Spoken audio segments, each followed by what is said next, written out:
Sa malawak na hardin ng Hacienda Velarde, abala ang mga trabahador sa kani-kanilang mga gawain. Ang araw ay mataas na sa langit, at ang matinding init nito ay nagpapakintab sa pawisang katawan ng mga trabahador. Isa sa kanila si Gavin Bautista, ang bagong hardinero.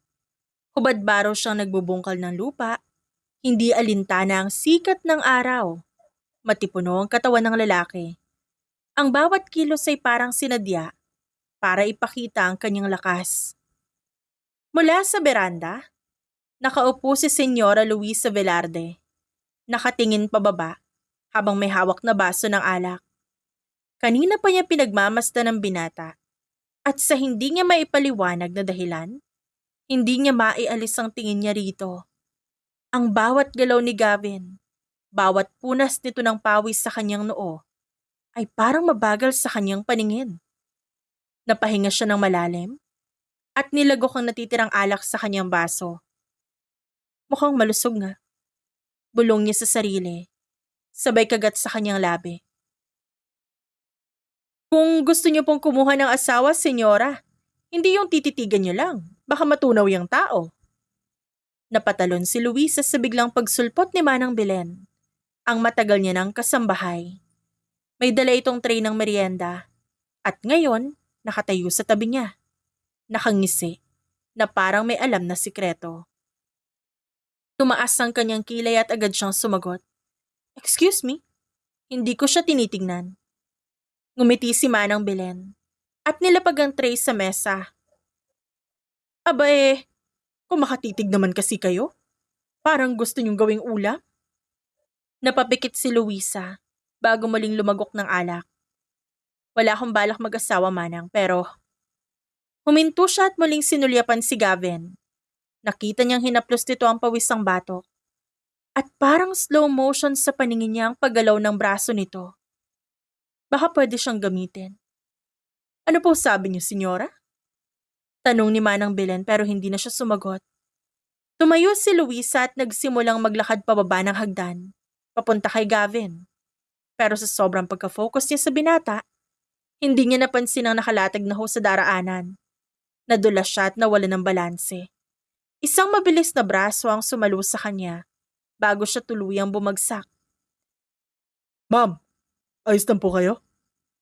Napadilat siya at bumungad sa kanya ang mukha ni Gavin. Malapit. Masyadong malapit. Nakakunot ang noo nito habang mahigpit na hawak ang kanyang bewang. Ramdam niya ang init ng katawan nito, pati ang matigas nitong dibdib na halos nakadikit na sa kanya. Saglit siyang natulala, bago agad na umubo at tinulak ang sarili palayo. Ano ba? Bitiwan mo ako? Pero hindi siya agad binitiwan ni Gavin. Sigurado po kayo, ma'am. Baka matumba na naman kayo eh. May bahid ng ngisi sa labi nito. Napalunok si Luisa at mabilis na inayos ang sarili. Hindi ko kailangan ng tulong mo. Mataray niyang sagot. Tumangulang si Gavin, pero nanatili ang ngiti nito. Pasensya na po, ma'am. Hindi ko lang po kayang pabayaan kayo mahulog. Napasinghap si Luisa. Mabilis na tumalikod. Naglakad siya pabalik sa bahay, pero naramdaman niyang sinusundan siya ng tingin ni Gavin. Sa loob ng mansyon, muli siyang uminom ng alak habang nakaupo sa kanyang upuan. Hindi niya maintindihan ang inis na nararamdaman niya. Dahil ba sa pagkapahiya? O dahil hindi siya makapaniwala na sa isang simpleng hardinero siya natutulala? Napabuntong hininga siya at tumingin kay Manang Belen. Natahimik lang na nakamasid sa kanya. Halatang may hinihintay na revelasyon. Alam ko may gusto kang sabihin, Manang. Sabihin mo na. Nakangising tumango si Manang Belen. Kung ako po ang tatanungin, senyora, mukhang hindi lang kayo interesado sa hardinerong yan para sa trabaho. Napairap si Luisa. Tigilan mo nga ako. Ano pong plano niyo talaga? Tanong ni Manang Belen, halatang hindi bibitawan ng usapan. Sandaling natahimik si Luisa bago siyang umiti ng bahagya. Gusto kong magkaanak pero ayoko mag-asawa. Nagtaas ng kilay si Manang Belen. Ano po ibig niyong sabihin, senyora? Huminga ng malalim si Luisa. Bago tumingin muli sa bintana, kung saan kitang-kita niya pa rin si Gavin, na abala na muli sa pagtatrabaho. Simple lang, kailangan ko ng isang lalaking sapatang tikas at lakas para bigyan ako ng malusog na anak, pero walang karapatan sa bata. Isang lalaking hindi maghahabol. Isang lalaking... Isang lalaking tulad ni Gavin. Nanlaki ang mga mata ni Manang Belen. Senyora, sigurado ho ba kayo? Hindi basta-basta yung pinaplano nyo. Ngumiti si Luisa, ngunit sa kanyang matay may determinasyon. Alam kong hindi, pero wala akong pakialam. Nakapagdesisyon na ako. Siya ang gusto ko. Paano nyo naman po ipapaliwanag kay Gavin yan? Tanong ni Manang Belen, na ngayon ay mukhang nag-aalangan sa plano ng amo. Nagtaas ng kilay si Luisa. Simple lang. Bibigyan ko siya ng alok na hindi niya matatanggihan.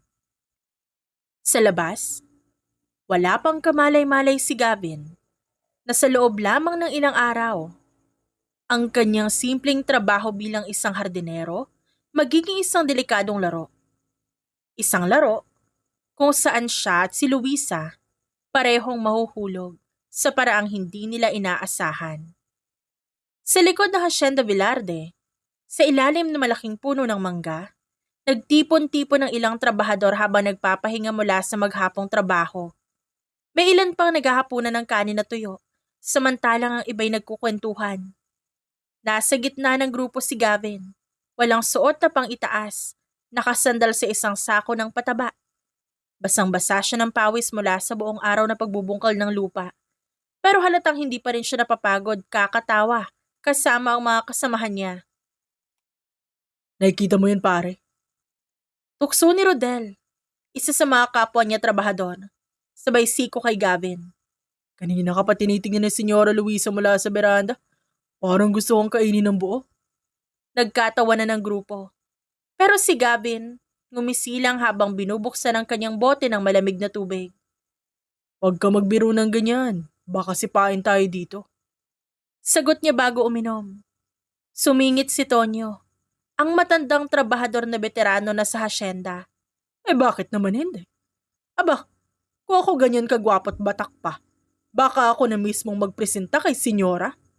Ang laki-laki ng bahay, ang yaman-yaman, tapos ang amo pa ay nako, napakaganda. Muling nagkagulo sa tawanan ng grupo, habang si Gavin, umiling na lang, habang natatawa na rin. Pwes, ikaw na lang magpresenta, Mang Tonyo. Ako walang balak pumatol sa amo ko. Tsaka malamang, mas gusto niya din yung mga mayayamang kagaya niya. Pero totoo nga, Gavin. Sabad naman ni Berto, ang pinakamasayahing trabahador sa grupo. Kanina pa talaga siya nakatitig sa'yo eh. Kami kahit magpapogi kami dito, hindi man lang kami na dungawan ni senyora.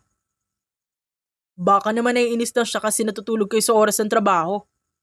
Biro ni Gavin, dahilan para muling matawa ang iba.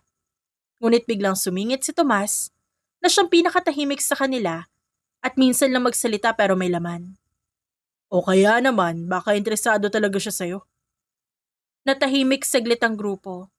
Tapos, isa-isang nagsipagtinginan kay Gavin. Natawa na lang ang binata at umiling. Tigilan niyo ako. Huwag kayo mag-imbento ng istorya. Pero bago pa niya matapos ang kanyang sinasabi, may isang tinig na pumukaw sa kanila. Bakit parang ang saya-saya niyo dito? Napabalikwas ang lahat at mabilis tumayo sa pagdating ng senyora. Suot nito ang kanyang silk robe at kahit simple ang bihis, halatang may otoridad sa kanyang kilos.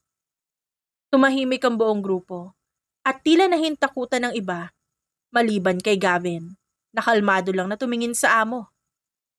Ano pong may paglilingkod namin sa inyo, senyora? Tanong ni Mang Tonyo. Medyo nanginginig ang boses. Ngumiti si Luisa ng bahagya bago lumingon kay Gavin. Ikaw? Nagtaasan ng kilay ng lahat. Napatingin kay Gavin na bahagyang nagulat, pero agad ding bumawi ng kanyang normal na ekspresyon. Ako po, senyora. Tumango si Luisa. Oo, sumunod ka sa akin. Muli na namang nagkatinginan ng mga trabahador. May halong kilig at kaba. Napakamot si Gavin sa batok bago tumayo. Ano kayang gusto ni Senyora sa'yo? Bulong ni Rodel. Baka gusto kang ipaligo sa fountain niya. Hirit naman ni Berto. Muntik nang matawa si Gavin pero pinigilan niya ang sarili. Ano nga bang gusto ng amo niya? Ayaw niyang mag-assume. Pero hindi niya maiwasang mapansin ang kakaibang kislap sa mga mata ni Luisa. Habang naglalakad sila palayo, hindi niya alam na nagsisimula na ang isang laro na mas komplikado pa sa inaakala niya. Tahimik na sumunod si Gavin kay Senyora Luisa habang naglalakad sila patungo sa isang pribadong bahagi ng hardin. Isang gazebo na malayo sa mga mata ng ibang trabahador. Hindi maiwasan ng binata na mapansin ang mabangong amoy ng kanyang amo. Isang kakaibang samyo na parang hinahatak siya palapit. Pagdating ng gazebo, humarap si Luisa sa kanya. Sa ilalim ng ilaw, mas lalo pang lumutang kagandahan ng babae. Ngunit higit sa lahat, ang ekspresyon nito, seryoso, may kapangyarihan. Pero may kung anong tila naglalarong kagustuhan sa mga mata nito. Nagtikom ng labis si Gavin bago nagsalita. Ano po bang kailangan niyo sa akin, Senyora? Hindi agad sumagot si Luisa. Sa halip dahan-dahan itong naglakad palapit sa kanya. Tinatansya ang kanyang reaksyon. Hindi naman siya umatras. Pero dama niya ang kakaibang tensyon sa pagitan nilang dalawa. Diretsuhin na kita, Gavin. Sabi ni Luisa sa malamig na boses. Gusto ko magkaanak. Napakibit balikat si Gavin. Di mag-asawa po kayo, Senyora. Napangisi si Luisa pero halata ang inis sa kanyang mga mata. Ayoko ng asawa. Gusto ko lang ng anak.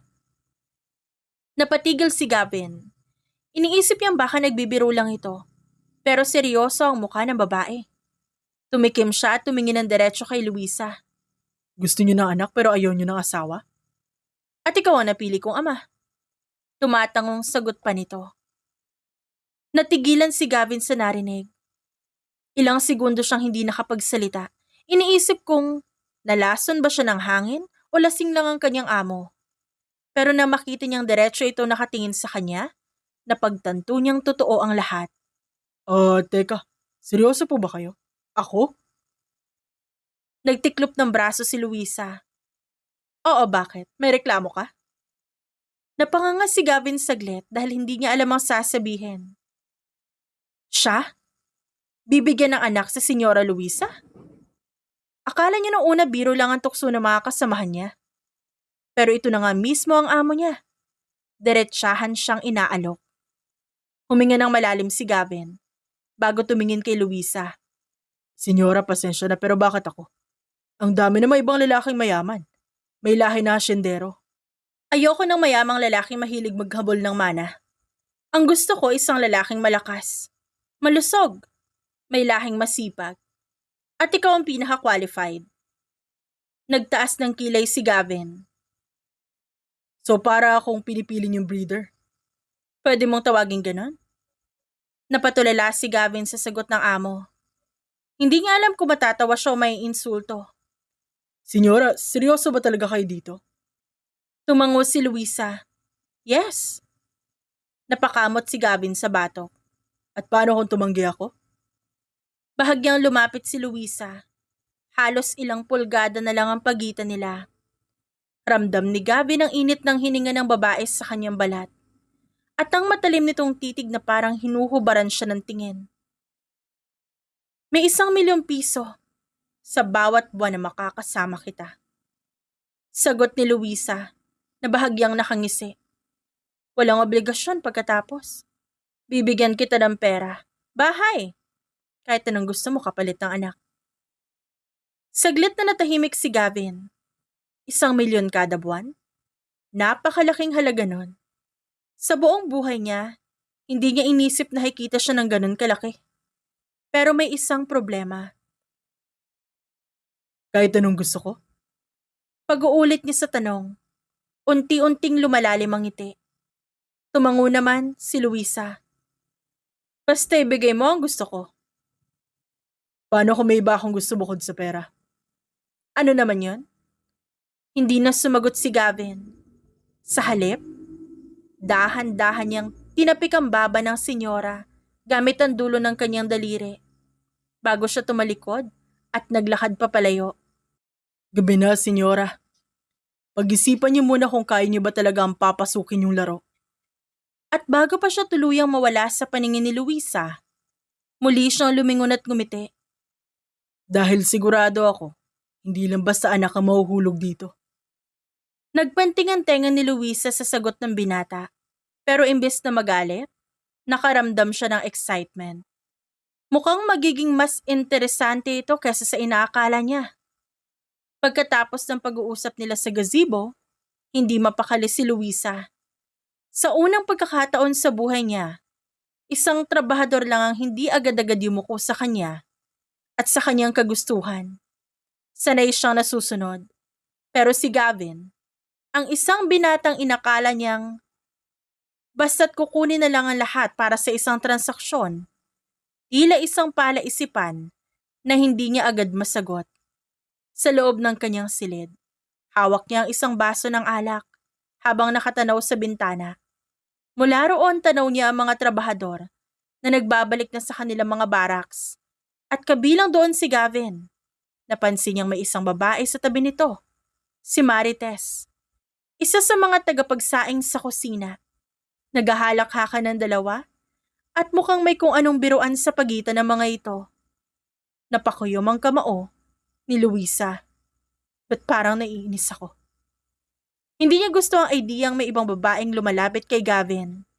Wala siyang karapatang magdamdam. Hindi niya pag-aari ang lalaki.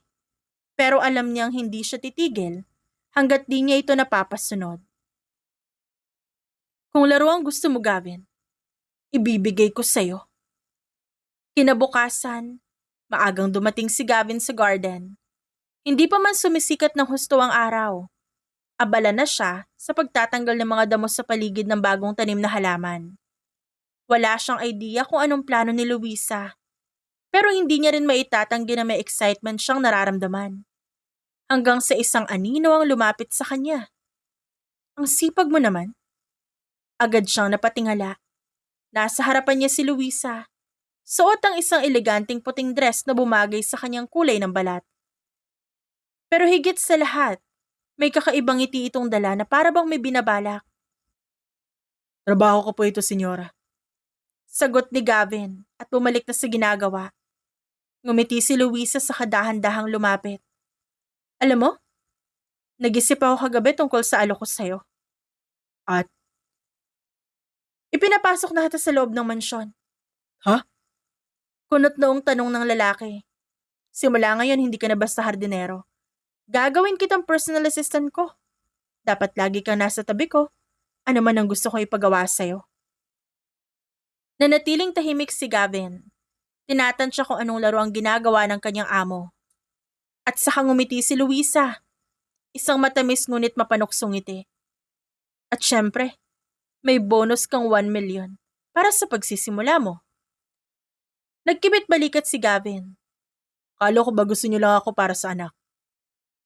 Naglakad palapit si Luisa hanggang halos magkadikit na ang kanilang katawan. Gusto kong siguraduhin na ikaw ang tamang lalaking pipiliin ko. Napatingin si Gavin sa babae. Kitang-kita ang hamon sa kanyang mga mata. Alam niyang nilalaro siya ng amo niya. Sinusubukang sukatin ang kanyang pasensya. Ngumisi ang binata. Kung ganun, senyora, edi simulan na natin. Simula nang ilipat si Gavin sa loob ng mansyon bilang personal assistant, tila nagbago ang ihip ng hangin sa Hacienda Velarde. Ang dating tahimik na lugar, naging sentro ng bulungan at usapan.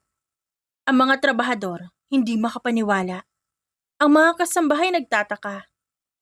At mismong si Gavin, kahit patanggap niya na ang alok ni Senyora Luisa, tila hindi pa rin makapaniwala sa mga nangyayari. Ngunit isang bagay ang sigurado, hindi ito magiging madali. Ano po ang ipag-uutos sa akin ngayong umaga, senyora? Tanong ni Gavin, nakatayo sa gilid ng hapagkainan, kung saan kasalukuyang kumakain ng almusal si Luisa. Naka-cross-leg si Luisa habang dahan-dahang iniinom ang kanyang kape. Mula sa suot niyang silk robe na bahagyang bumababa sa balikat, hanggang sa paraan ng kanyang pagkilos, alam ni Gavin na may tinatangka itong gawin. Sinusubukan ng kanyang pasensya. Wala naman akong ipag-uutos. Sagot ni Luisa, tinabi ang tasa ng kape. Gusto ko lang na nandyan ka habang kumakain ako. Napataas ang isang kilay ni Gavin. Ibig sabihin tatayo lang ako dito? Oo. Ayaw mo ba? Napangisi si Gavin. Kasi parang pinapahirapan mo lang ako, senyora. Hindi ba't parte yan ang trabaho mo? Sagot muli ni Luisa bago sumimsim ng kape. Napailing si Gavin. Hindi siya sanay na wala siyang ginagawa. Lalo na't laking hirap siya. Ang pagtayo lang sa isang tabi para panoorin ang isang mayaman habang kumakain ay para bang insulto sa pagiging masipag niyang tao. Ngunit alam niyang ito'y bahagi ng laro. Kaya imbes na magreklamo, ngumisi siya at lumapit ng bahagya. Kailangan ko ba kayong subuan, senyora? Aniya, na may bahagyang pang-aasar sa tono. Napahinto si Luisa sa kanyang ginagawa. Hindi niya inaasahan ang sagot ni Gavin. Ngumiti siya ngunit sa loob-loob niya, alam niyang hindi siya patatalo. Kaya mo ba? Sagot niya at may panghahamon sa kanyang boses. Kinuha ni Gavin ang isang piraso ng croissant mula sa plato at dahan-dahang inilapit sa bibig ni Luisa. Hindi siya umatras. Hindi rin siya nag-alinlangan. Kung ito ang larong gusto ng amo niya, makikisabay siya. Pero sa halip na kagatin nito, tinitigan lang ni Luisa ang binata. Hinahayaan ang tensyon na bumalot sa pagitan nila. Ilang segundo silang nagkatitigan, walang kumikilos. Hanggang sa biglang umiti si Luisa at marahang itinulak palayo ang kamay ni Gavin. Huwag kang masyadong excited. Marami pa tayong oras. Aniya, bago siya tumayo mula sa upuan. At bago pa makasagot si Gavin, dahan-dahan siyang lumakad palayo. Iniwan itong nakangisi at napapailing. Mukhang hindi lang siyang mahihirapan sa labanang ito. Maaliwalas ang umaga sa Hacienda Velarde. Ngunit para kay Senyora Luisa, may kung anong kakaibang init ang nararamdaman niya at hindi ito dahil sa sikat ng araw. Mula nang simulan ng laro nilang dalawa, inaasahan niyang si Gavin ang mahihirapan sa tukso. Pero sa nakalipas na araw, parang siya pa ang nadadala sa mga banat nito. Ang dating pasaway na hardinero, tila mas sanay pang manggulo ng puso kesa sa lupa. Nasa loob ng kusina si Luisa. Inis na nakatayo sa harap ng lamesa. Plano niyang magluto ng breakfast, ngunit hindi niya maipaliwanag kung anong nangyayari. Hindi niya matagpuan ang tamang ingredients. Ano ba to? Nasaan na yung... Hanap mo ba to? Napapitlag siya. Nang may malamig na kamay ang biglang lumapat sa kanyang likuran. Paglingon niya, si Gavin pala. Hawak ang isang tray ng itlog. Pero, ang ikinagulat niya ay ang posisyon nila. Sobrang lapit, halos nakayakap na ito mula sa likuran niya. Gavin, anong ginagawa mo dito? Usal niya at pilit na hindi nagpapanik. Di tinutulungan ka maghanap. Sagot ni Gavin at bahagyang sumandal pa sa counter. Sabi ng mga kasambahay, di ka raw marunong magluto. Totoo ba yon? Napasinghap si Luisa sabay irap. Excuse me? Marunong kaya ako? Talaga? Tumaas ang isang kilay ni Gavin. So bakit mo hinahalukay ang buong kusina na parang nawalan ka ng kaluluwa?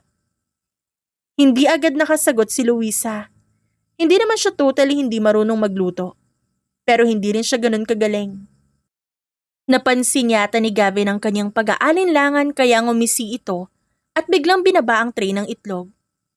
Aba, kung ganyan, hayaan mo ako ipakita ang tamang paraan. Ha? Pero bago pa siya makatanggi, biglang tumayo si Gavin sa likod niya at hinawakan ang kanyang kamay. Sa sobrang lapit nila, ramdam niya ang init ng katawan nito. Teka lang, hindi ko kailangan ng... Shh, senyora. Hayaan mo ako dahil ako ang bahala. At bago pa siya makipagtalo, naramdaman niya na lang na ginagabayan ni Gavin ang kanyang kamay papunta sa isang itlog. Ganito ka dapat magbitak ng itlog para hindi sabog. Dahan-dahan itong ginabayan ng kamay niya sa pagbasag ng itlog sa mangkok. At imbis na ang luto ang kanyang pagtuunan ng pansin, hindi niya maiwasang mapansin ang dahan-dahang paggapang ng mainit itong hininga sa kanyang leeg. Pakiramdam niya, nasa ibang dimension siya. Luisa, ano ba tong pinasok mo? Bulong niya sa sarili. Pilit niyang kinalma ang sarili at umatras. Okay, kaya ko na yan. Ngumiti si Gavin. Pero sa tingin niya alam nito kung paano siya winasak sa loob-loob niya. As you wish, senyora. Pero tandaan mo, kung gusto mo ng almusal na may kasamang lambing, nandito lang ako. Hindi mapakali si Luisa. Napatingin siya sa labas ng bintana.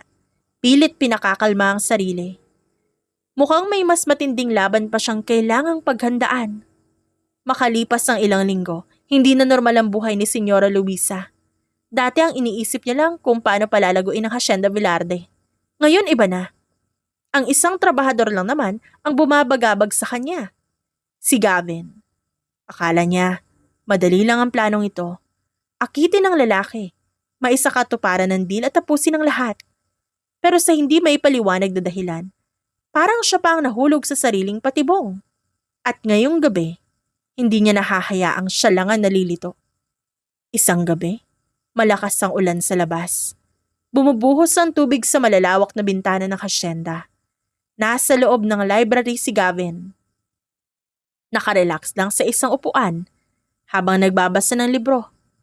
Nasa loob siya ng bahay ng amo niya. Oo, pero kahit anong gawin niya, hindi niya pa rin maintindihan kung ba't siya narito sa ganitong sitwasyon. Nasa ilalim siya ng bubong ni Senyora Luisa. Pero hindi lang bilang trabahador. Bilang isang lalaki na pinaglalaroan ng kanyang amo. Ang lalim na iniisip mo? Sabay biglang pagsulpot ni Luisa sa may pintuan. Hindi na nagulat si Gavin. Napansin niyang ibang suot nito ngayong gabi. Isang silk robe na bahagyang nakabukas sa harapan. Kita ang makinis na balat. Ba't parang hindi siya mukhang pagod? Bakit parang may balak ito? Wala naman, senyora. Sagot niya at pilit binabaliwala ang lagkit ng tingin nito sa kanya. Mukhang hindi kayo makatulog. Lumapit si Luisa. Dahan-dahang naglakad palapit sa upuang kinauupuan ni Gavin. Kasi may gumugulo sa isip ko? Tinitigan lang siya ni Gavin. Hindi makapaniwala sa pinapakita ng babae. At ano naman yan? Napangiti si Luisa. Hindi siya umupo sa harap ni Gavin. Sa halip, umupo siya sa armrest ng upuan nito. Masyadong malapit. Masyadong delikado. Kasi, aniya, bahagyang itinukod ang kamay sa dibdib ni Gavin.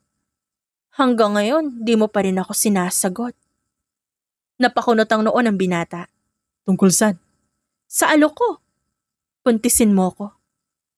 Saglit na natahimik ang silid. Isang linya lang, pero parang nagliyab ang buong paligid ni Gavin. Hindi siya makapaniwala kung gaano kabilis sumugod ang amo niya. Akala niya siya yung manggugulo kay Luisa. Pero mukhang ibang klase ang babaeng ito. Ito ang tipo ng senyorang hindi nagpapatalo. Kala ko ba gusto niyong pampag-isipan? Tanong niya at pinipigilan ng sarili na mapaubo. Matagal ko nang napag-isipan, Gavin. Anang babae. Bumaba ang kamay nito mula sa dibdib niya patungo sa braso. Ang tanong, ikaw? Napatingin si Gavin sa kanya.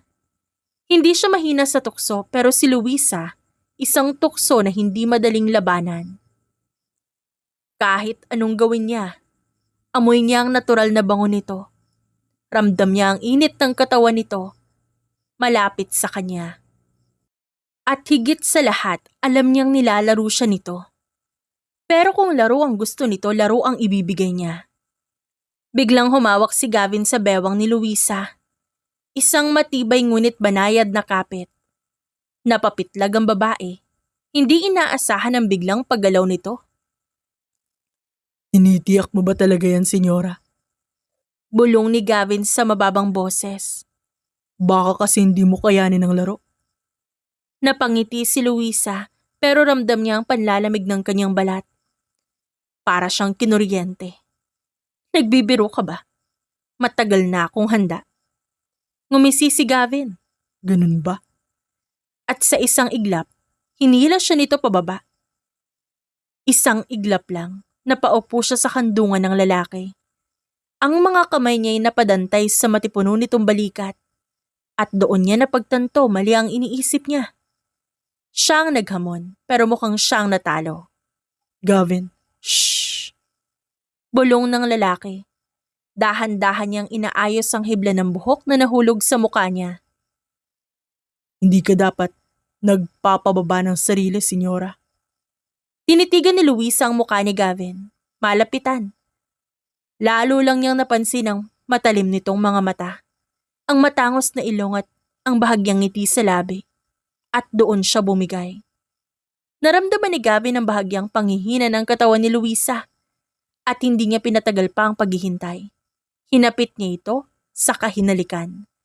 Isang halik na hindi nag-aalinlangan. Isang halik na puno ng tensyon, pagsubok at hindi na matatakasan pang tukso. Nabitawan ni Luisa ang mahina niyang ungol sa pagitan ng kanyang labi. Hindi niya alam kung paano ito nangyari, pero bago pa siya makapag-isip ng matino, isinandal na siya ni Gavin sa upuan at sinakop ang lahat ng pag-aalinlangan. At sa gabing yon, sa kalagitnaan ng malakas na ulan at lumalakas na damdamin, tuluyan ang bumigay si Senyora Luisa sa kanyang hardinero. Nagising si Senyora Luisa sa pakiramdam ng malamig na hangin mula sa bintana ng kanyang kwarto. Ang puting kortina ay bahagyang sumasayaw dahil sa simoy ng umaga at ang araw ay banayad na pumapasok sa loob ng silid. Pero hindi ito ang unang napansin niya. Ang unang pumasok sa isip niya ay ang init ng katawan ng lalaking nakahiga sa tabi niya, si Gavin. Nakapikit ito at mahimbing ang tulog, pero ang isang braso ay nakayakap sa bewang ni Luisa. Doon siya napalunok. Totoo nga ang nangyari kagabi. Sa wakas, nais sa katuparan na niya ang kanyang plano. O siya ba ang naisahan? Napatingin siya sa mukha ni Gavin. Walang kahit isang bakas ng pagsisisi rito. Sa halip, mukhang ito pa ang pinaka-relax na nakita niya. At doon niya napagtanto. Gago talaga ang lalaking to. Pinilit niyang iangat ang braso nito para makatayo, pero biglang bumuntong hininga si Gavin at hinigpitan ng yakap sa kanya. Umaga na, senyora.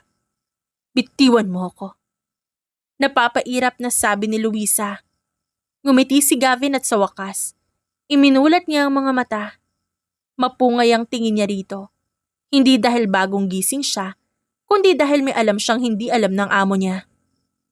Ayaw mo ba sa ganitong umaga? Masarap gumising na may kayakap, di ba?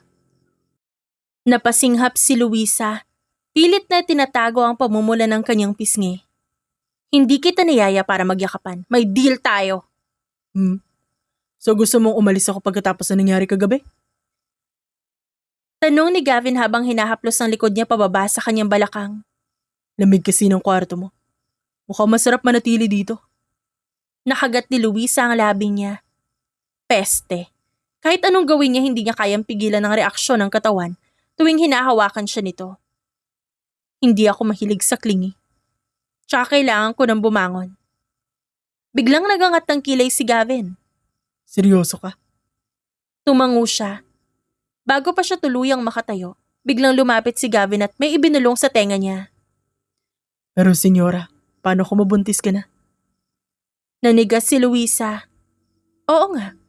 Paano kung mabuntis na siya? Natulala si Senyora Luisa. Kahit pa siya mismo ang may gusto ng lahat ng ito, hindi pa rin siya handa sa mga tanong ni Gavin. Posibleng mabuntis na kita, senyora, kahit na isang beses pa lang na may nangyari sa ating dalawa. Para namang wala lang kay Gavin yon. Nakangiti itong nakaunan sa kamay habang pinapanood siyang magpanik sa isip niya. Huminga ng malalim si Luisa at pilit kinakalma ang sarili. Hindi pa naman sure, wala pang kasiguraduhan. Kailangan niyang magpakatatag. Bumangon siya mula sa kama. Tinakip ang kumot sa katawan habang dumiretso sa gilid ng kwarto kung saan naroon ang kanyang roba. Wala pang kasiguraduhan, Gavin. Huwag ka masyado mayabang. Pero senyora, kung sakali, anong gagawin mo? Anong ibig mong sabihin? Bumangon si Gavin. Hindi alintana ang hubad niyang katawan habang sumasandal sa headboard. Kung nagkataong buntis ka nga, anong plano mo? Tatanggapin mo ba ako bilang ama ng bata?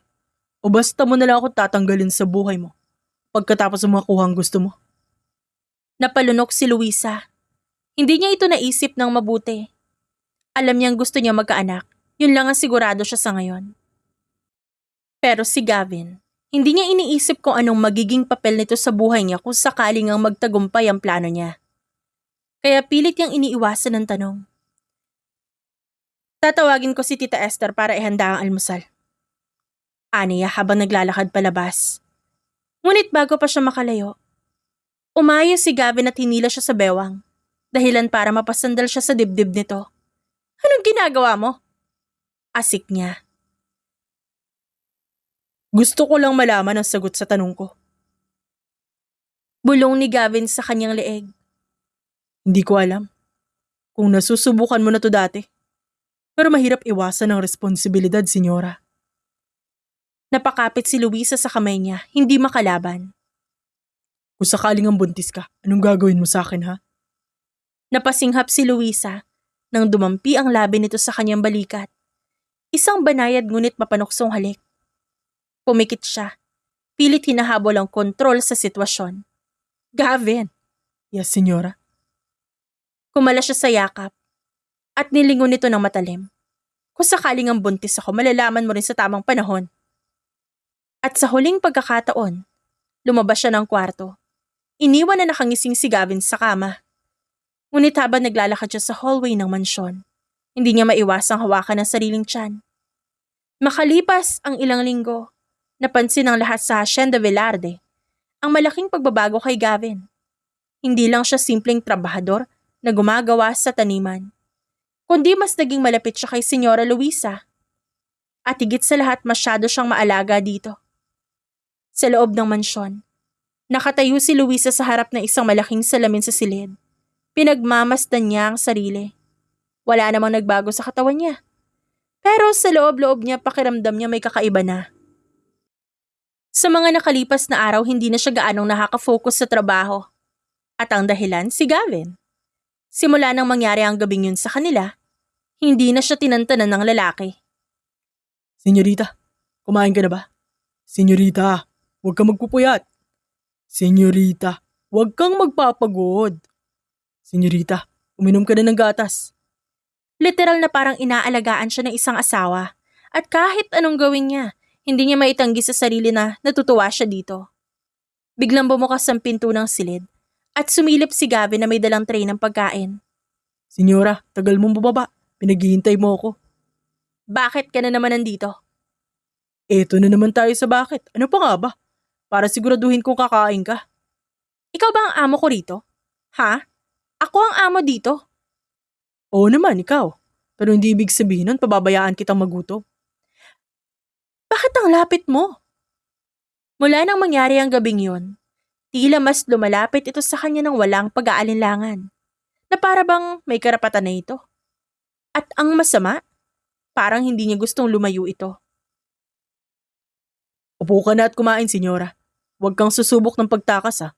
Dahil kapag di mo ito inubos, isusubo ko to sa'yo isa-isa. Ang kapal na mukha mo, Gavin! Pero bago pa siya makapagsalita ng tuluyan, bigla itong lumapit at bumulong sa tenga niya. Kung gusto mo ako magsubo sa'yo, pwede rin. Napasinghap si Luisa at agad na umupo. Hayop ka? Tawang-tawa lang si Gavin habang inaayos ang pagkain sa harapan niya. Oh, kumain ka na. At wala nang nagawa si Luisa kundi ang sumunod. Dahil sa kakaibang atensyon ni Gavin kay Senyora, mabilis itong napansin ng mga trabahador. Habang nagtatrabaho, nagkukumpulan si Mang Tino, Pablo, at iba pang tauhan sa hacienda sa isang tabi. Nakita ko nga kanina lang. Sagot ni Pablo. Si senyora, hinahatid pa ni Gavin ng sasakyan. Aba, parang prinsesa. Abay kahapon nga, nakasandal pa si Gavin sa may barandilya ng mansyon. Dagdag pa ni Lando. Nagpapahangin daw ko no, pero halatang hinihintay lang si senyora. Grabe no, baka may relasyon silang dalawa. Nagkatinginan ng lahat. At pagkatapos ng ilang segundong katahimikan, "Ha? Seryoso?" Sigaw ng mga kababaihan. Biglang lumapit si Aling Marta, ang matandang nagluluto sa hasyenda. Nako, wag na kayong magtaka. Malakas ang kutob ko, may something ang dalawa. Bakit naman? Abay tignan nyo. Basta-basta na lang kung mag-alaga ng ganyan si Gavin. Aba, minsan nga, sinisigurado pa niyang may gata si senyora bago matulog. Ewan ko na lang, kundi pag-aalaga ng isang asawa ang ginagawa niya. Nagkatinginan ulit ang lahat. Hala, confirm na? Sabi ni Lando. Aba, kung totoo yan, edi jackpot si Gavin. Hardinero, tapos amo na ngayon? Ang ina no, paano niya nagawa yun? Gusto ko rin ng tips. Sa garden, hindi alam ni Luisa kung paano siya nalagay sa sitwasyong ito. Nasa gitna siya ng hardin, hawak ang isang baso ng gatas, habang nakatayo sa harap ni Gavin na nakaakbay sa kanya. At pinapanood sila ng halos lahat ng tauhan. Napansin niyang tahimik ang mga ito, pero bakas sa mga mata nila ang matinding chismis. Napasinghap si Luisa at agad niyang tinanggal ang akbay ni Gavin. "Ano bang ginagawa mo?" Wala, nag-aalaga lang. Bakit, ayaw mo? "Ang dami kasing nakatingin sa atin, Gavin." Pabulong niyang asik. Ngunit imbis na makinig, mas lalo pang lumapit si Gavin at binulungan siya sa tenga. Hayaan mo na sila, senyora. Sanay naman sila na ikaw ang amo nila. Ngayon lang nila nakita na may bago rin silang amo. Namilog ang mata ni Luisa. Talagang gusto niyang patayin ang lalaking ito. Ilang buwan ang lumipas. Dati, si Gavin ang laging nangungulit at nagpapakita ng atensyon kay Senyora Luisa. Pero ngayon, bumaliktad na ang mundo. Sa loob naman ng mansyon nakatayo si Gavin sa harap ng salamin sa loob ng kwarto niya. Nagbubutones ng kanyang polo. Palabas na sana siya nang biglang bumukas ang pinto at isang pamilyar na figura ang sumulpot. Si Senyora Luisa. Suot nito ang puting silk robe. Medyo magulo pa ang buhok at halatang kagigising lang. Pero ang pinaka nakakapagtaka, nakatitig lang ito sa kanya. Napangiwi si Gavin. Ano po yan? Hindi sumagot si Luisa. Bagkus, dahan-dahan siyang lumapit kay Gavin, saka yumakap mula sa likuran nito. Senyorita, may kailangan ka ba? Lalong humigpit ang yakap ng babae. Wala naman. Wala? Umiling si Luisa habang dinidikit ang kanyang pisngi sa likod nito. Wala. Aba, ang harot ng senyora ngayon ah. Hinawakan niya ang kamay ni Luisa na nakapulupot sa kanyang bewang. Ba't ang klingi mo ngayon? Lalo pang dinikit ni Luisa ang sarili sa kanya. Bawal? Di naman. Pero senyorita, may trabaho po ako sa asyenda. Biglang napasimangot si Luisa at bumitaw sa yakap. Ano bang mas mahalaga? Ha, Gavin, ako ang trabaho mo. Napangiti si Gavin sa tanong nito. Siguro ikaw. Kunwari nag-iisip siya. Biglang lumiwanag ang mukha ni Luisa. Talaga? Ngumiti si Gavin at tumango. Pero bago pa matuwa ng husto si Luisa, lumapit siya rito at biglang hinalikan nito sa noo. Saka mabilis na lumayo. Pero babalik pa rin ako sa trabaho. Ha? Gavin! Napahalakak ang lalaki habang bumababa ng hagdan. Naririnig pa niya ang pagtawag ni Luisa mula sa itaas. Magtatampo ako, bahala ka dyan. Habang nasa hasyenda, nasa taniman si Gavin, kasama ang ilang tauhan, nang biglang lumitaw ang isang pamilyar na sasakyan sa may daan, ang puting SUV ni Luisa. Nagkatinginan ang mga trabahador. Uy pare, dyan na naman si senyora oh. Di talaga mapapakali na wala si Sir Gavin. Dahan-dahang bumaba si Luisa. Suot ang kanyang puting dress at sunglasses. Habang nakataas ang kilay, diretso ang lakad niya papunta kay Gavin. Walang pakialam sa init ng araw o sa mga usisero. Napansin ito ni Gavin at napailing. Sinundan pa talaga siya dito?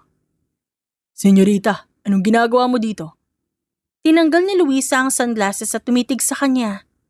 Sinabi mo kasi na mahalaga ako pero iniwan mo pa rin ako. Napamura si Gavin sa isip. Nagkatinginan ng mga trabahador. Hindi makapaniwala sa kanilang nakikita. Dati, si Gavin ang parang asong sunod na sunod kay Luisa. Ngayon si Senyora naman ang mismong humahabol. Uwi na tayo. Ano? I said, uuwi na tayo. Pag-uulit ni Luisa sa mas madiing tono. Napailing si Gavin, pero hindi niya mapigilang matawa. Nagsiselos ka ba sa hasyenda? Ano? Kasi parang ayaw mo ako magtrabaho dito. Hindi ako nagsiselo sa hasyenda, gago. Nabubwisit lang ako na mas pinili mong makipaglaro sa lupa kaysa samahan ako. Pigil na pigil ang tawa ni Gavin pero sa huli, hinawakan niya ang kamay ni Luisa at hinila ito palapit sa kanya. Okay, senyorita. Uuwi na tayo. Agad namang lumambot ang mukha ni Luisa. Talaga? Oo, basta huwag kang mag-iskandalo dito. Lumingon si Luisa sa paligid. Napansin niya ang mga trabahador na kunwari abala sa gawain, pero halatang lahat sila ay nakikinig. Napatikim siya, saka mabilis na bumalik sa sasakyan. Bilisan mo! Sinundan niya na si Senyorita kahit napapailing na lang siya. 2 buwan ang lumipas, maaliwalas ang hapon sa Hacienda Velarde. Habang abala si Gavin sa pagtuturo sa mga bagong tauhan, biglang lumapit ang isang pamilyar na babae na si Bianca. Anak ng isang hasyendero mula sa kabilang bayan. Mataas, maputi, sexy at halatang may gusto kay Gavin. Gavin! Tawag nito habang naglalakad papunta sa kanya. Napatingin si Gavin at bahagyang nagtaas ng kilay. Oh, Bianca, anong ginagawa mo dito? Napadaan lang ako. Sabi kasi ni Papa, ikaw na raw ang namamahala sa taniman dito. Kaya naisip kong bumisita. Sa totoo lang, alam ni Gavin ang totoo. Ang ganitong mga babae ang delikado. Yung may agenda. Hindi pa siya nakakasagot nang biglang lumitaw si Senyorita Luisa. Sakay ng SUV. Nakita niya mismo ang eksena. Si Gavin na may babaeng kausap. Nanlamig ang kanyang katawan. Bakit may babaeng nakikipaglandian kay Gavin? Lalo pang uminit ang kanyang ulo nang umiti si Bianca kay Gavin at hinawakan ang braso ng lalaki. Nagpanting ang tenga ni Luisa. Hindi niya alam kung anong dapat niyang maramdaman. Pero ang alam lang niya, galit siya. At hindi niya ito matanggap. Wala siyang sinabi na kahit ano. Bigla niyang inapakan ng gas at pinaharurot ang sasakyan papalayo. Sa mansyon sa gabing yon, pinagmamasdan ni Gavin ang kanyang telepono. Ilang tawag ang ginawa niya kay Luisa. Lahat pero hindi nito sinasagot. Ilang beses din siyang kumatok sa pinto ng kwarto nito, pero hindi siya nito pinagbuksan. Alam niyang may mali. Alam niyang nagtatampo ito. Kaya hindi siya nakatiis. Kahit anong mangyari kailangan niyang kausapin si Luisa. Hindi na siya nag-abala pang kumatok. Binuksan niya na lang bigla ang pinto. Pagkapasok niya, nakita niya nakaupo si Luisa sa kama at nakatalikod. Pero nang lumapit pa siya, napansin niya ang bahagyang panginginig ng balikat nito. Nang marinig ni Luisa ang yabag ni Gavin, agad niyang pinunasan ng mata at tumalikod. Lumabas ka. Umiiyak ka? Senyorita. Sinabi ko lumabas ka, Gavin. Pero imbis na sumunod, mas lumapit pa si Gavin. Hindi ako lalabas hanggat di mo sinasabi ko anong problema mo. Huminga ng malalim si Luisa. Pilit na pinipigilan ng luha. Wala akong problema. Napangisi si Gavin. Classic line yan ng mga may problema. Kung wala kang problema, ba't ka umiiyak? Hindi ako umiiyak. Ba't ba sa ang pisngi mo? Gavin, lumabas ka! Agad nagtakip ng kumot si Luisa. Ngunit sa halip na sumunod, mas lalo siyang lumapit dito. Senyorita, nagsiselos ka ba? Ano? Kung nagsiselos ka, sabihin mo na lang. Huwag mo na akong pahirapan. Ayoko lang na may babaeng lumalapit sa'yo. Bakit? Hindi sumagot si Luisa, pero naramdaman niya ang paghalik ni Gavin sa kanyang noo. Baliw. Ikaw lang naman ang gusto ko eh. Dapat lang, no? Napangisi si Gavin. Sungit mo. Tumingala si Luisa at tinignan siya ng masama. Bakit? Gusto kitang halikan. Bago pa makasagot si Luisa, sinakop na ni Gavin ang labi niya. At sa gabing yon, mas naging malinaw kay Luisa ang isang bagay. Hindi niya kayang mawala si Gavin. Sa loob ng banyo umaga na. Nakatayo si Senyora Luisa, nakatitig sa 2 linya ng pregnancy test na hawak niya. Positive, buntis siya. Matagal niya nang gustong magkaanak, pero ang hindi niya inaasahan ay ang pakiramdam ng kasiyahan na kasama nito. Akala niya, pagkatapos niya makuha ang gusto niya, wala na siyang maramdaman. Pero hindi, dahil mahal niya na si Gavin. Kinagabihan, hindi mapakali si Luisa habang naghihintay sa pagkainan. Kanina pa dapat nakauwi ang lalaki pero wala pa rin ito. Sa kalagitnaan niya ng pagsasali ng wine, may lumapit siyang tauhan. Senyora, may gusto lang po akong sabihin. Ano yun? May kakaiba po kay Sir Gavin. Ano ibig mong sabihin? Kasi po, may mga nakita akong lalaking dumalaw sa kanya kanina. Hindi ordinaryong bisita. Mga nakaitim, may dala pang mga baril. Hindi ko po sila napansin na parang mga simpleng tao. Para silang masigit pa doon. Nasaan si Gavin? Umalis po kasama sila. Pinuntahan ni Luisa ang isang lumang bodega sa hasyenda. Ang tanging lugar na naisip niyang maaaring puntahan ni Gavin. Pagdating niya roon, bumungad sa kanya ang isang eksenang hindi niya inaasahan. Si Gavin, nakaitim na damit, may hawak na baril, nakatayo sa harap ng ilang lalaking mukhang kriminal. Nanlaki ang mga mata ni Luisa. Ano to? Huwag na kayong bumalik dito. Alam niyo na ang usapan natin. Malamig ang boses ni Gavin habang kinakausap ang mga lalaki. Hayop ka, Gavin. Hindi mo pwedeng basta lang kalimutan kung sino ka. Huwag mo ko subukan. Parang binuhusan ng malamig na tubig si Luisa. Sino ka ba talaga, Gavin? Hindi niya namamalayang umaatras na siya. Biglang lumingon si Gavin. Nagtagpo ang kanilang mga mata. Ano to? Umangat ang kamay ni Gavin parang gustong lumapit sa kanya. Pero hindi niya ito hinayaan. Ano to, Gavin? Naglakad si Gavin palapit sa kanya. Akala ko. Luisa, hayaan mo ipaliwanag ko. Sino ka ba talaga? Tahimik si Gavin ng ilang segundo. Pagkatapos mahina itong nagsalita. Hindi ako isang ordinaryong hardinero, Luisa. Matagal na kitang binabantayan. Ano? Ang pamilya mo. Matagal nang may mga kalaban. Ano to? Pinadala ako dito, hindi lang para magtrabaho, kundi para protektahan ka. So lahat ng ito, lahat ng ginawa mo, ang pagpapakita mo ng kabaitan, ang pag-aalaga sa akin, lahat yun trabaho lang? Nanahimik si Gavin. At sa kanyang katahimikan, nalaman ni Luisa ang sagot. Tumalikod siya at nanginginig ang kamay. Ang lalaking mahal niya. Ang ama ng anak niya. Hindi totoo. Ni minsan, hindi naging totoo sa kanya.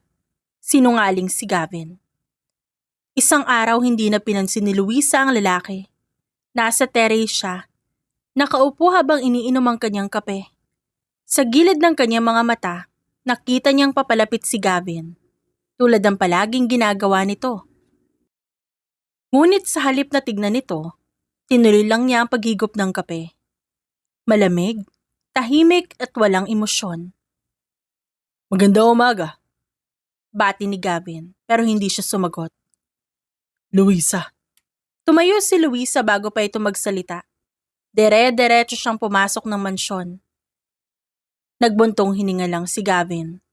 Dahil alam mismo ng lalaki na hindi ito magiging madali. Habang kumakain si Luisa, dumating si Gavin at umupo sa tapat niya. Alam niyang hindi siya mapapansin, pero sinubukan pa rin niya. anong gusto mong kainin mamaya? Pinaluto ko yung paborito mong adobo. Tahimik lang ang babae, Sige, kung ayaw mo adobo, baka gusto mo sinigang. pero wala pa ring sagot. Isang malalim na buntong hininga ang pinakawalan niya bago sumuko. Nung hapon, nasa taniman si Luisa, pinagmamasdan ng mga trabahador. Napansin niyang may isang magsasaka na tila hirap sa kanyang ginagawa. Bago pa man niya ito matulungan, lumapit na si Gavin. Teka, ako na. Nakailang tingin si Gavin sa kanya.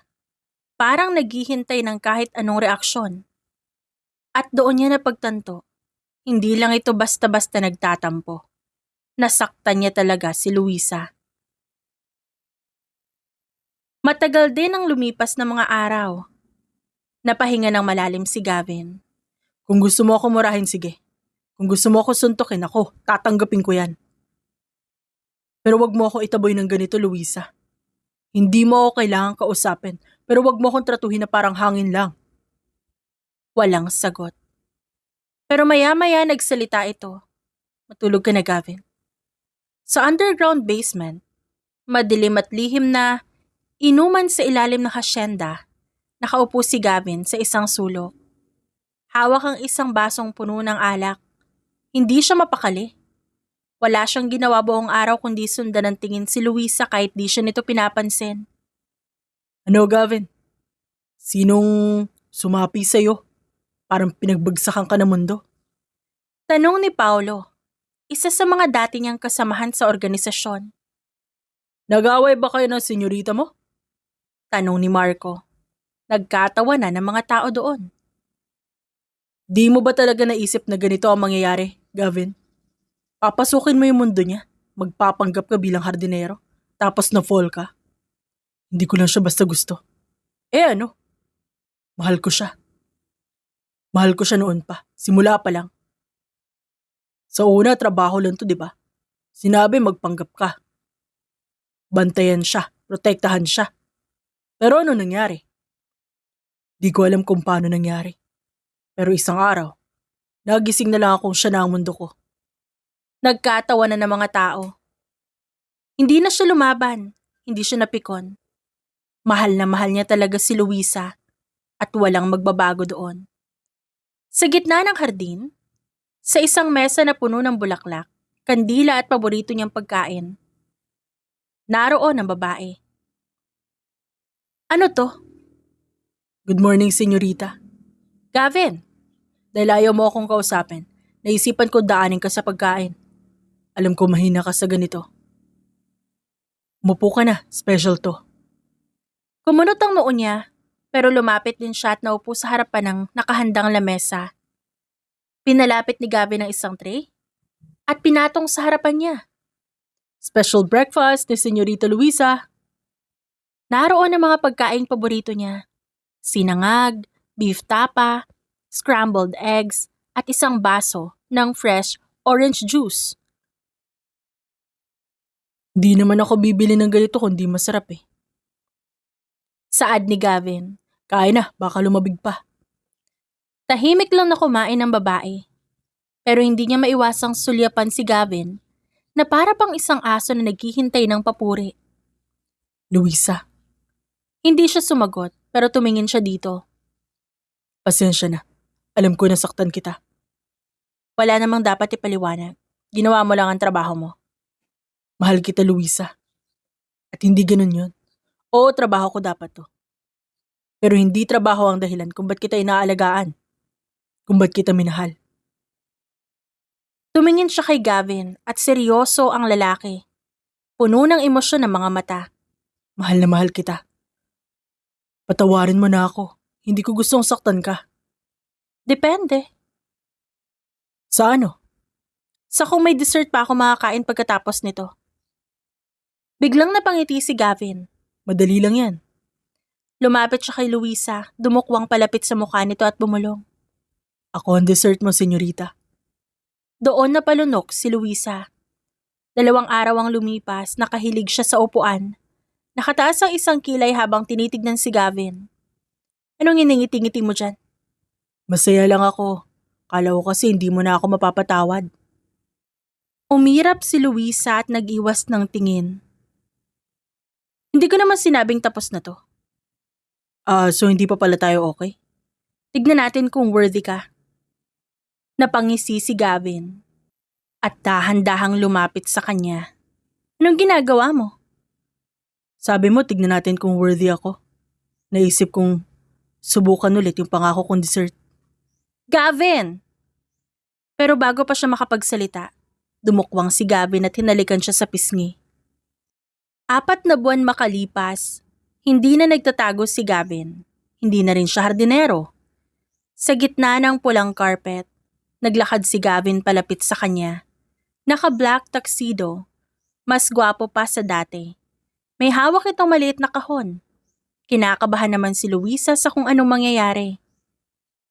Huminto si Gavin sa harapan niya sa kalumuhod. Luisa Velarde. Hawak nito ang kahon na dahan-dahang binuksan. Isang makintab at mamahaling singsing ang bumungad kay Luisa. Alam kong hindi ako ang lalaking pinangarap mong makasama. Hindi ako prinsipe. Hindi ako simpleng hardinero. Isa akong mafia boss. Lalo siyang kinabahan. Nung una kita makita, trabaho lang talaga dapat eh. Pero habang tumatagal, hindi na lang pagprotekta ang nais kong gawin. Gusto ko na ring angkinin ang puso mo. Ngayon nandito tayo. Alam mo na ang tunay kong pagkatao. Alam mo na ang mundong ginagalawan ko. At kahit ganon, nandito ka pa rin. Ba't mo ba ako pinapaiyak sa harap ng mga tauhan mo? Napatawa si Gavin. Huminga siya ng malalim. Ikaw lang ang gusto kong pakasalan, Luisa. Will you marry me? Paunti-unting ngumiti si Luisa. Isang malawak, puno ng pagmamahal, ng ngiti na ibinigay niya sa lalaki. Ano pa ba magagawa ko? Siyempre naman oo. Matapos ang engranding proposal, napunta ang dalawa sa isang pribadong silid sa loob ng marangyang mansyon. Hindi ko inaasahan lahat ng to, Gavin. Pero ang saya ko. Ito ang pinakamagandang bagay na hindi ko inaasahan. Ikaw. Ako rin. Ikaw ang importanteng bagay sa akin. At ang anak natin. Ganitong klase pala magmahal si Gavin.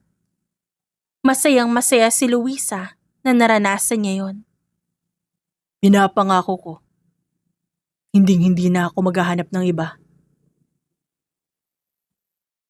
At pangako, Luisa, poprotektahan kita at ang pamilya natin.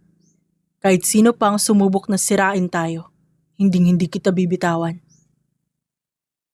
At sa gabing yon, wala ng mafia, wala ng hasyenda. Silang dalawa lang. Sa loob ng Hacienda Velarde, sa dating mahigpit at tahimik na lupain, ngayon puno na ng kasiyahan at ingay. Ang dating istriktong hasyendera naglalakad sa aisle, hindi bilang isang amo, kundi bilang isang babaeng nagmamahal. Kinagabihan, masayang nagiinuman ng lahat. Sa isang tabi, nakaupo sina Luisa at Gavin sa isang love seat. Magkadikit sila habang pinapanood ang mga bisitang nagkakasiyahan. I love you, Luisa.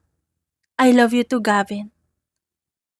Nag-cheer ang lahat at halos mabingis sila sa hiyawan. Nagkatawanan sila bago dahan-dahang lumapit si Gavin at hinalikan si Luisa. Isang linggo ang lumipas sa isang pribadong isla sa Maldives, sa isang marangyang villa, nakatayo sa gitna ng malinis na puting buhangin at malakristal na dagat. Ang buong paligid ay perpekto para sa bagong kasal. Si Luisa nakatayo sa harap ng salamin, nakasuot ng manipis na satin nightgown. Kahit ilang buwan ang buntis, hindi pa rin nawawala ang kanyang kagandahan. Mas lalo pa nga siyang naging blooming. Habang nakatingin sa sarili, Lumapit si Gavin sa likuran niya. Ang ganda ng asawa ko. Ikaw inuuto mo ako. Hindi naman, nagsasabi ako ng totoo. Bago pa siya makapagsalita, hinalikan na siya ni Gavin, maalab at mapusok. Gavin, wag na nating ituloy to, baka masaktan si baby. Hinalikan na lang siya ni Gavin sa noo. Kinabukasan, nakahiga si Luisa sa kama. Pagod pero may ngiti sa labi. Katabi niya si Gavin, nakayakap sa kanya habang mahimbing na natutulog. Gusto mo ng breakfast in bed? Teka lang. Ikaw ba talaga yung hardinero ko dati? Kasi parang milyonaryo ka na ngayon Mayaman ako. Pinagbigyan lang kita na kunin mo ako noon bilang hardinero. Sira ka talaga. Mahal na mahal kita, Luisa. Nakaupo sila sa terrace ng villa habang nakataas ang paa at ini-enjoy ang view ng dagat. Ano bang ginagawa mo dyan sa kusina? Huwag kang makulit, sorpresa to. Hala ka, baka naman magluto ka ng sunog na itlog Tiwala lang, mahal. Makalipas ang ilang minuto, lumabas si Gavin na may dalang tray ng pagkain. Pancakes na may honey, scrambled egg, crispy bacon at fresh orange juice. Oh, ano masasabi mo? Ang sarap! Siyempre naman, ako ang nagluto niyan. Pwede ka na maging chef kung sakaling magsawa ka sa pagiging mafia boss. Depende na lang kung papayag kang maging waitress ko. At nagkatawanan pa silang dalawa. Habang kumakain, napansin ni Gavin na tahimik si Luisa na nakatingin sa kanya. Anong iniisip mo? Tanong niya rito. Huminga ng malalim si Luisa bago ngumiti. Alam mo ba, hindi ko akalaing magiging ganito tayo kasaya. Hinawakan ni Gavin ang kamay niya. Mahal kita, Luisa, simula pa lang. Napangiti ang babae, saka hinaplos ang tiyan niya. At ngayon, may bunga na yung pagmamahalan natin. Lumuhod si Gavin sa harap niya at marahang hinalikan ang kanyang tiyan. Mahal na mahal ko kayo. Naluha si Luisa sa sobrang saya. At sa araw na yon, mas lalo nilang naintindihan kung gaano sila kahalaga sa isa't isa. Sa mundo na kanilang pinagmulan at sa hasyenda, walang ibang mas mahalaga kundi ang kanilang pamilya. The end. At dyan nagtatapos ang ating kwento ngayong araw. Maraming salamat po sa inyong pagsuporta hanggang sa muli. Paalam!